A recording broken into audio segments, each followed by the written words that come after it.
Assalamualaikum warahmatullahi wabarakatuh. നമ്മുടെ നമസ്കാരവും നമ്മുടെ കർമ്മങ്ങളൊക്കെ കബൂൽ ചെയ്ത് അനുഗ്രഹിക്കട്ടെ.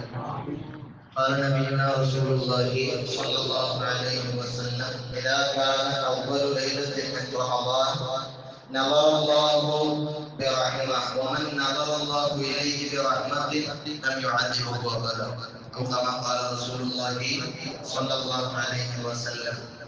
പുണ്യനബി സല്ലല്ലാഹു അലൈഹി വസല്ലം തങ്ങൾ പറയുന്നു, ഇദാ കാന അവ്വലു ലൈലത്തിൻ മിൻ റമളാൻ, റമളാനിലെ ആദ്യ രാത്രി ആയി കഴിഞ്ഞാൽ, അഥവാ ഇന്നത്തെ ദിവസം വളരെ ശ്രേഷ്ഠമുള്ള പവിത്രതയുള്ള ഒരു ദിവസമാണ് ഇന്നത്തെ ഈ പരിശുദ്ധമാകുന്ന ദിവസം.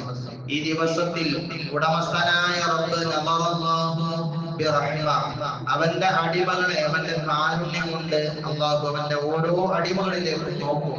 എങ്ങനത്തെ അടിമകളിലേക്കാണ് നോക്കുക? മഹാന്മാർ അതിന്റെ തഫ്സീറിൽ പറയുന്നു, അവന്റെ ഇഷ്ടകാര്യങ്ങൾ ചെയ്ത് അവന്റെ തൃപ്തി നേടാൻ വേണ്ടിയിരിക്കുന്ന അവന്റെ അടിമകളിലേക്ക്. റമളാനിന്റെ ആദ്യത്തെ രാവിൽ അല്ലാഹു ആകുന്ന ഉടമസ്ഥനാകുന്ന റബ്ബിന്റെ പടച്ചോനെ, പരിശുദ്ധ റമളാൻ വന്നല്ലോ, ഇന്നത്തെ ഈ ദിവസം ഞാൻ നിനക്ക് വേണ്ടി നിന്റെ ഇബാദത്തിലായി കഴിയാൻ ആഗ്രഹിക്കുന്നു എന്ന വിചാരത്തിലോ കടന്നുറങ്ങിയാലും ശരി, അല്ലാഹു അവന്റെ റഹ്മത്തിന്റെ നോട്ടം നോക്കും.